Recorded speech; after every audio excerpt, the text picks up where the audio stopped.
Good morning, ladies and gentlemen. First of all, how about Jim Wilson on the piano over here?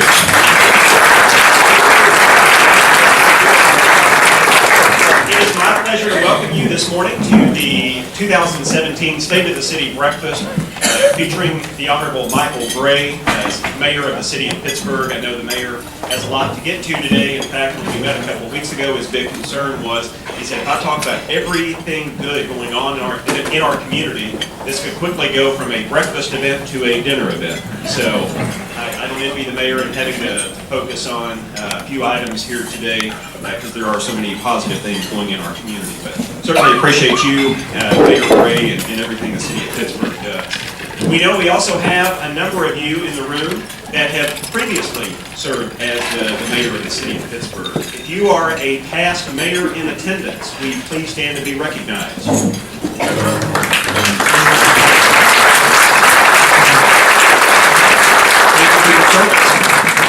Also like to introduce those that are at the head table here today, and they're really happy about being at the head table and the fact that you all get to watch them eat breakfast. First of all, to my right here, the pastor of Life Track Christian Church, Brian Thomason. Welcome. The chairman of the board of the Pittsburgh Area Chamber of Commerce, Jason Panitsky. Of course, Mayor Gray.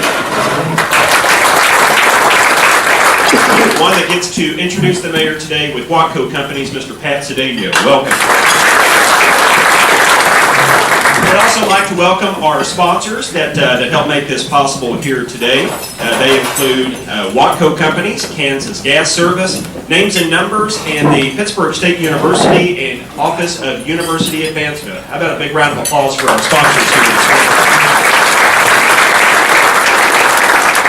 All right, I'll now introduce Brian Thomason to give our invocation this morning. Yeah, I get to sit up at the front table. I'm the only sucker that actually brought a plate of food up here. Anyway, I get to pray, and excited about that, so if you would join me in prayer. Heavenly Father, thank you for today. I thank you for this opportunity to get together as a community and to hear about the good things going on here, Father, and just pray that you would continue to bless us, bless Crawford County and what's going on, Father, and just pray for our nation, the stuff that's going on. The side of the country, Father, just be with the families that have been involved and impacted by that. And Father, just pray also today that you'd be with us as we gather here. Bless this meal that we are eating, and Father God, we just pray this in Jesus' name. Amen. Thank you so much, Brian. Do we have the color guard ready? Okay. Okay, we'll skip that. All right, here to give a welcome on behalf of the Chamber and the business community is a man that worked tirelessly on behalf of the Chamber and the Chamber Board. He is currently serving as our chairman of the board. Please help me welcome this morning from NPC International, Jason Panitsky.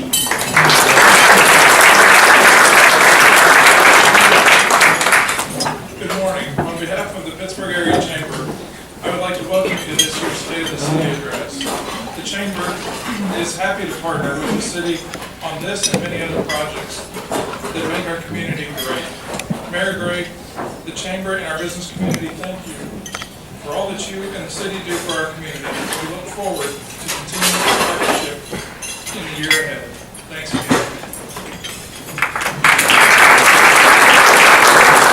Thanks so much, Jason.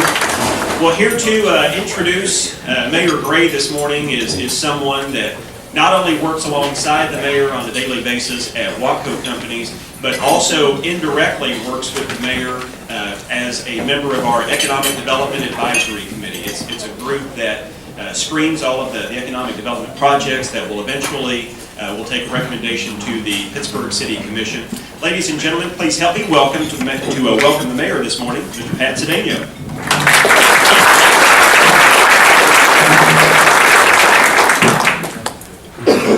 Good morning. First of all, thank you for everyone being here. I think this is a wonderful turnout. We're excited to hear what Mayor Gray has to say, and it's very much a privilege of mine to have the honor to introduce him. Excuse me. Michael Gray came to Pittsburgh in 1999 after after spending 11 years in Mexico, where his parents were missionaries. He graduated from the American School of Puebla and came to Pittsburgh, where he immediately attended Pittsburg State University. Graduated Pittsburg State University in 2003 with a degree in, and this is pretty impressive, political science, international studies, and Spanish. So apparently he didn't have enough on his plate, so he decided to just hit as many things as he could. I think he did a wonderful job, though.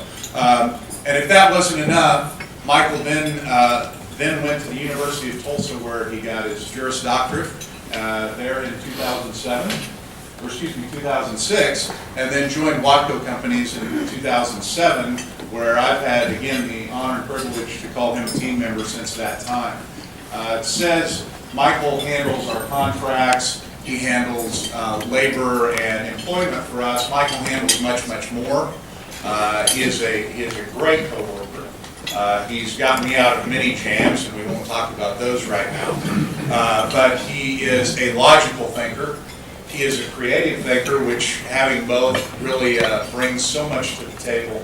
And I think we're very fortunate to have him lead our city from the mayoral perspective. So, ladies and gentlemen, it is my honor and my privilege to introduce to you Mayor Michael Gray.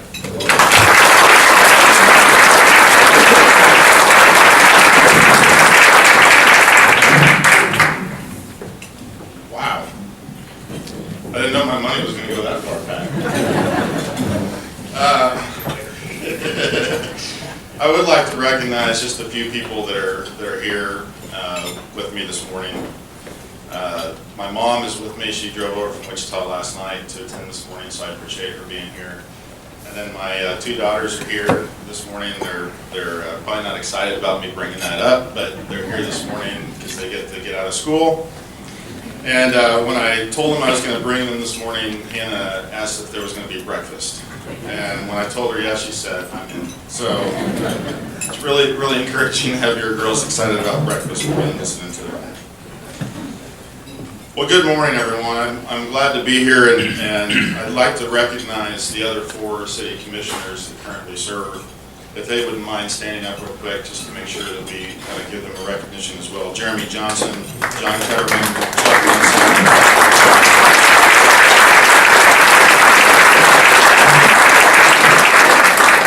I'd also like to just acknowledge Darren Hall and the city staff and all the work that they do as well. It's easy for us to stand up here and talk about good things that happen, but it's the people on the ground that make those good things happen.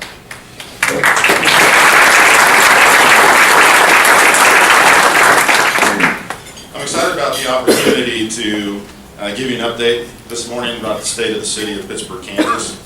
I'm excited to share with you just a few things that have been happening in our city over the past year, and also give you an idea of some things that will occur over the upcoming months. I appreciate you guys taking the time out of your busy schedules to join us this morning for this event. 2017 has been a very successful year for the city of Pittsburg, Kansas. The last few years have been extremely successful for our community. And I hope to just highlight a few of those successes over the next several minutes. I'd like to start out with the area of public works, utilities, and streets, where some significant projects were approved and or completed. At our airport, we completed improvements to our main runway, including a mill and overlay and an extension of the runway. These improvements will provide for greater safety for our airport users by improving the service of the runway and providing for an extended area for takeoff and landing. What's most important about these items, along with several of the other items that we spend money on throughout the year, is this work was paid for at a rate of only 10% by the city of Pittsburgh. A grant was obtained from the FAA to fund the remaining portion. Over the past 5 years, a significant amount of effort has also been placed on walking and biking trails and general walkability in our city. New trails include the Watco Trail, the Pittsco Sunflower Trail along routes, and the East-West Connector Trail connecting the Watco Trail and Schlinger Park. Within the next few months, work will also begin on the new South Rouse Trail, connecting the southern tip of our city, south of the hospital with Centennial. What's most impressive about these projects, again, is that these projects were funded largely, if not entirely in the case of some of these, by private dollars or by grant dollars. Our active Transportation Advisory Board is continuing to look at future growth in our trail system over the next 5 years, so I'm excited to see what that will bring. Major adjustments were also made to staffing in these departments so the city could better provide customer service to our citizens. For those of you who know me, customer service is an important issue for me, and I feel like we should be able to respond to citizens in a timely manner. For example, engineering services were brought in-house, and the focus has been made on improving response and reducing expenses in that area. Also, new streets and intersection projects on a number of locations. The expansion of Quincy from Broadway to Joplin. Intersection projects at Broadway and Centennial. Intersection projects at 20th and Broadway, among others. These projects have happened over the last 4 or 5 years, and over time, they're lost. But when you look back and look at how much improvement in those areas has been made over those 3 to 5 years, it's very significant, and our community is much safer because of those changes. The city has also done a fantastic job of evaluating our street needs across the city and making improvements accordingly. When I think back on the quality of our streets approximately 7 to 10 years ago, or even compare them to the quality that was in place when I moved here in 1999, and I compare that to the quality of the streets that we have today, the difference is mind-blowing. And I hope that our citizens understand and acknowledge that difference and understand that the community is spending a lot of money to improve streets in our community to make this a better community for people to live.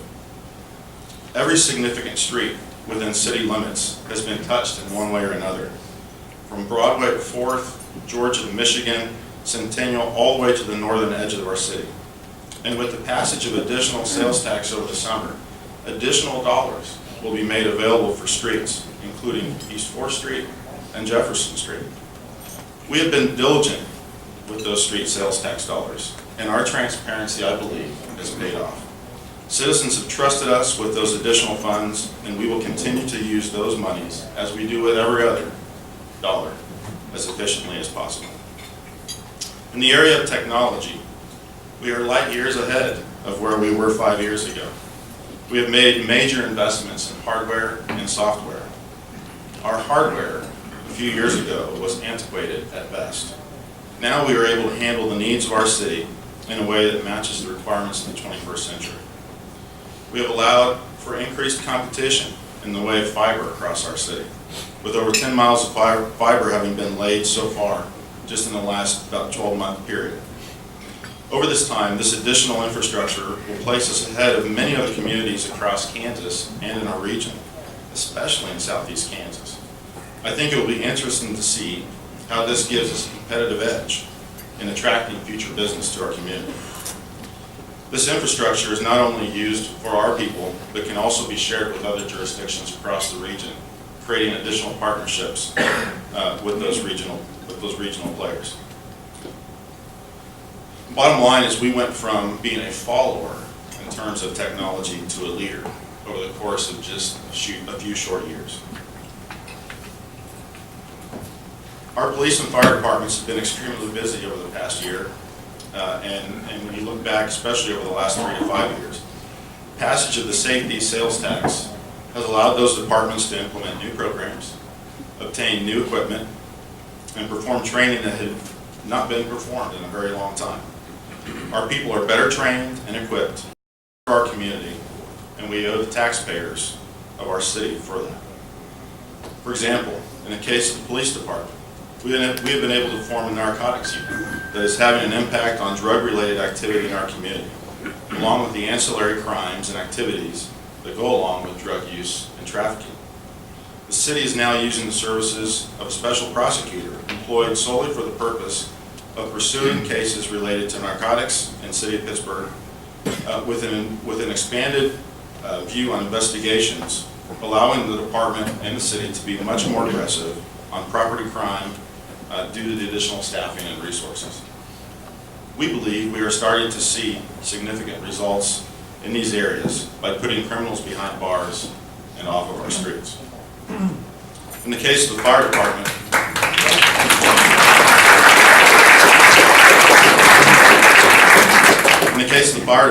training has been increased and additional equipment was purchased with safety sales tax dollars. A new engine was purchased along with bunker gear and self-contained breathing devices, and staffing was also increased. Our Parks and Recreation Department always has busy years, but in this case, in this year, many new programs were implemented. It held more baseball and softball fast pitch tournaments. It implemented new activity programs at the Lincoln Center, particularly in areas of adaptive programming in partnership with Mosaic, New Hope, and Class LTD.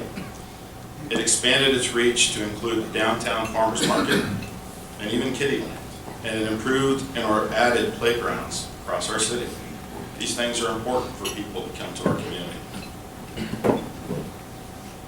In terms of housing and community development, our city staff has placed a new focus on developing housing options for our community. We'll have a new Point Royale development that will provide family homes at rent affordable levels for an extended period of time, with an option for the tenants to purchase at up to 25% discount off the purchase price of the home at the time of purchase. Other developments like Lincoln Square have also provided opportunities for lower income housing over the last 3 to 5 years. Future developments will include housing in the southeast quadrant of the city, east of the railroad tracks of KCS, where homes will be built in ranges where we have a shortfall today. A land bank was also created, providing for an opportunity to recycle unused properties. Unused properties have been added to the land bank so developers have access to resources that will help facilitate further development. Dilapidated properties have been demolished at a significant rate as well. A few years ago, we were only tearing down approximately 6 structures each year. This year, we're already around 70, with hopes to tear down even more by the end of the year. And we are working with owners of these properties in a way we've never done before. A large percentage of these demolitions are owner funded. City staff has also been responsible for recruiting new developers to town. Work has been performed on recruiting tools and videos. Projects like Block 22 are a direct result of these efforts to recruit new developers to our community. Block 22 will have a significant effect on downtown Pittsburgh for decades to come, providing for more permanent housing options for Pittsburg State University students in our downtown area. This project would have never been possible without the cooperation between the City of Pittsburgh, Pittsburg State University, and those private developers. In the area of economic growth and development, the past several years have been strong for Pittsburgh. Since 2012, we've seen over $320 million of investment in our community. And for a community our size, that's impressive. These investments were seen in both the public and the private sectors. At Pittsburg State University, we've seen several large projects, including the Bicknell Family Center for the Arts and the Blaster Center, and renovations at the Overland Student Center and the League. Future projects also include significant renovations at the Kels College of Business. In the private sector, there have been expansion and construction projects all over our community. Just a few of those include, and I'm going to list off several, and I know I'm going to miss several. Vinyl Place, Coonshed, MPC, Pitt Plastics, Mason, Eagle Pitcher, Pittsco, Names and Numbers, Unique Metal Fabrication, Kindle Packaging, Afex Technologies, Miller's Professional Imaging, Waco, Tri-State Construction, AZZ, CDL, Midwest Minerals, Van Beesler Machine Shop, American Concrete, Community Health Center of Southeast Kansas, Jake's Fireworks, U.S. Awards, and Via Christi.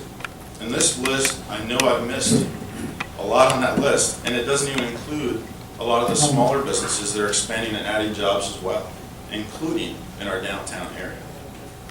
That's an impressive list. What have these businesses helped do for our community over that period of time?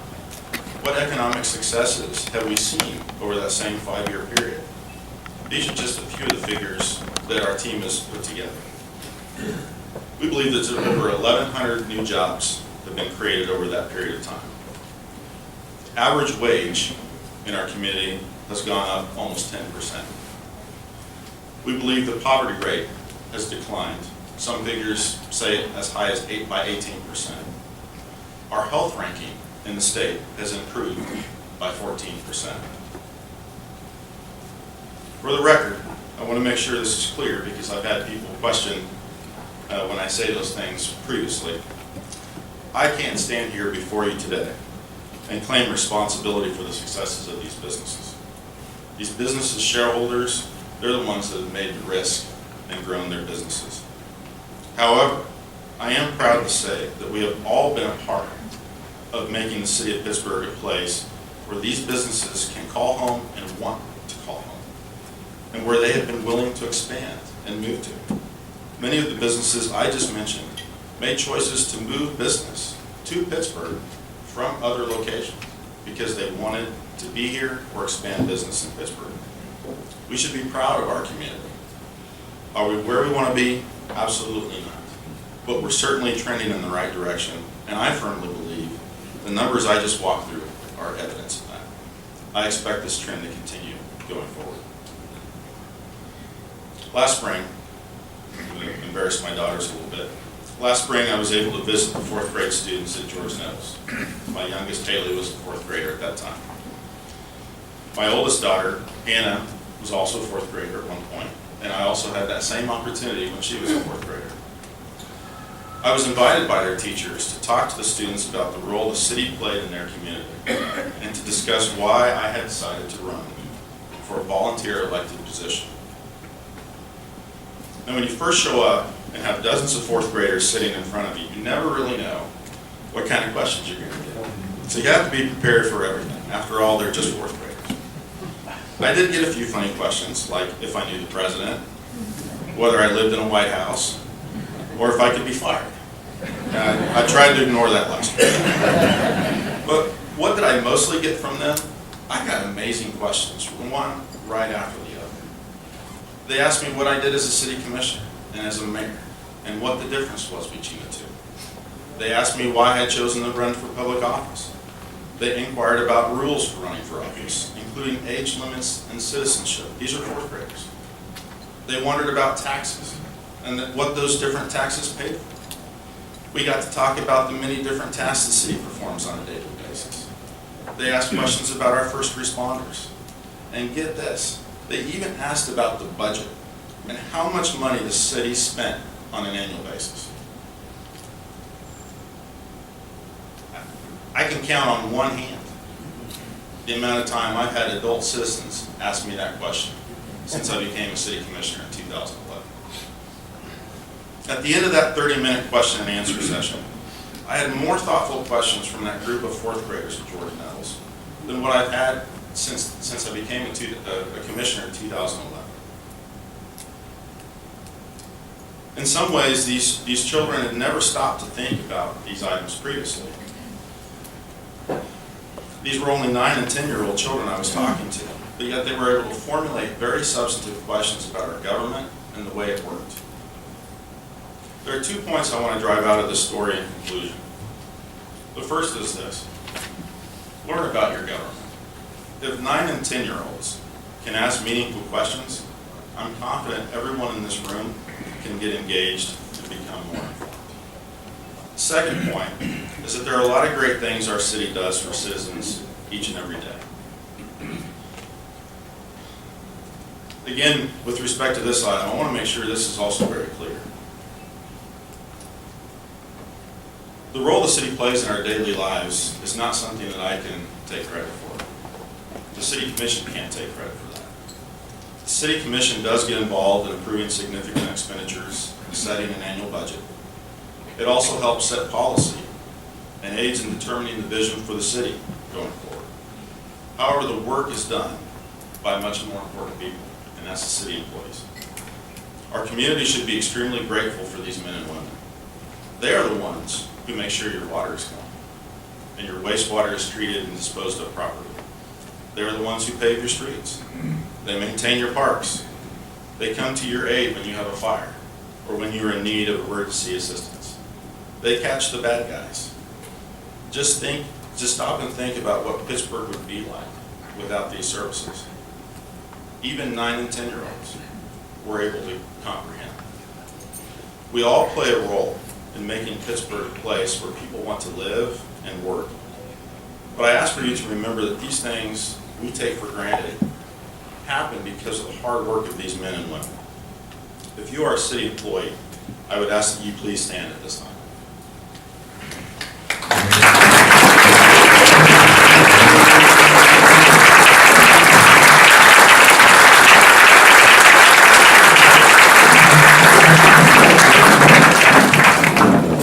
Thank you very much.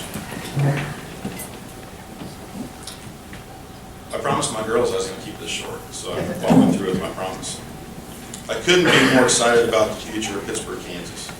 The state of our city is strong, and I believe that with your help, your engagement, we will continue to move Pittsburg, Kansas forward. May God bless you all, and may God bless Pittsburg State, Pittsburg, Kansas, Pittsburg State University, and the businesses that we have in this community. And I appreciate the fact that you guys can call Pittsburgh home and be here, live here, work here, and I appreciate you guys coming out this morning. Thank you.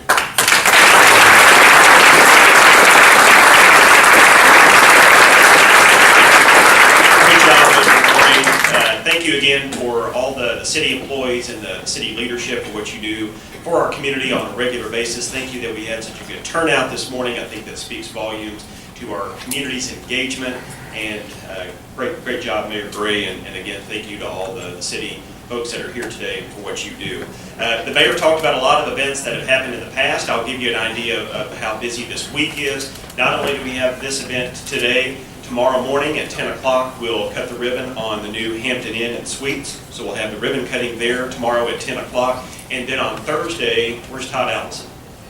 Right over here, Thursday at 2 p.m., we will break ground on a new facility for Apex Stages in the Airport Industrial Park. Now, the weather is throwing a little bit of a monkey wrench in it, so we're probably going to have to move locations from where the site will actually be. But a lot of great things going on in our community, and we'd love to see you out on either one of those dates, help us celebrate new businesses coming to our community. With that, we are adjourned. Thank you all for being here this morning, and I hope you have a great Tuesday.